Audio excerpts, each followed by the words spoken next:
everyone. We just wrapped up our very first Bristol Night Race, and wow, what an experience. It's actually our second time at the last great Coliseum here in Bristol, Tennessee, but our first NASCAR race weekend. Our first visit was for the Speedway Classic baseball game back in August. If you're curious about that event, check out the video we did right after this one. NASCAR weekend at Bristol is 4 races over 3 nights. 3 nights? Yes, actually NASCAR runs Friday to Sunday, but this one kicked off Thursday with the Menards ARCA race and the Craftsman Truck Series. Friday with the Xfinity, and Saturday night was the big one, the NASCAR Cup Series main event. There is more to a NASCAR event than just racing. Exactly. It's like a county fair.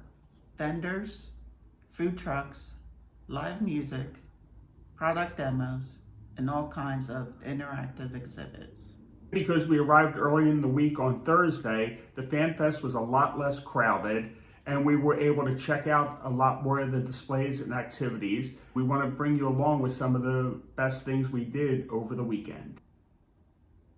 Over the weekend, we snapped photos with Paw Patrol characters, trash squash, and even a giant can of Flex Seal. But the highlight of the weekend for us was meeting Bristol Motor Speedway mascots Bump and Run right in front of the massive motorized Food City grocery cart. All weekend long, there were driver appearances in the midway. Fans could ask questions, snag autographs. We even saw someone get a used race tire signed.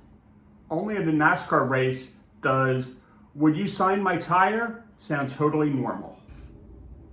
Even though we've been to races before, there were 2 activities we'd never seen. First up was driving a Pro Gas tractor ATV on a mini off-road course with hills, fallen branches, and uneven terrain.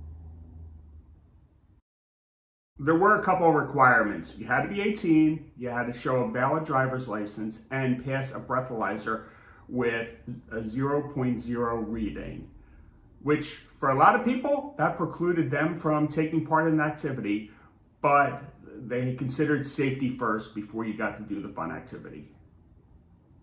Next door, there was a Toyota display. You could ride in the back of a monster truck or do a ride along in a pickup or SUV. Both were totally free.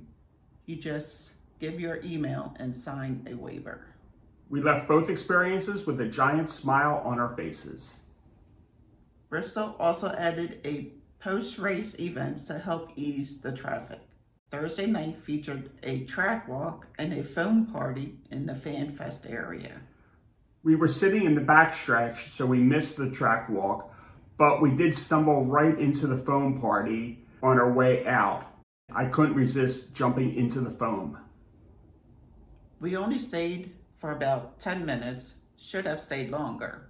We ended up stuck in traffic for 30 minutes anyway, and the music, more classic rock and country than EDM, which was actually kind of fun. Friday night was a concert by Tim Duggar. He is a super popular with NASCAR fans. We stayed about a half hour before grabbing the shuttle back to our parking lot that was across the street. And that reduced our time stuck in traffic significantly.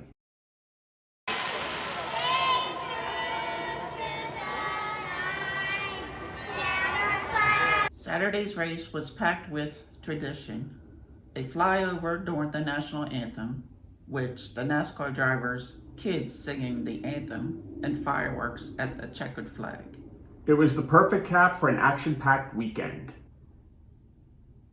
We focused on everything outside the racing itself because we wanted to show you how much more there is to a NASCAR weekend than just cars going in circles.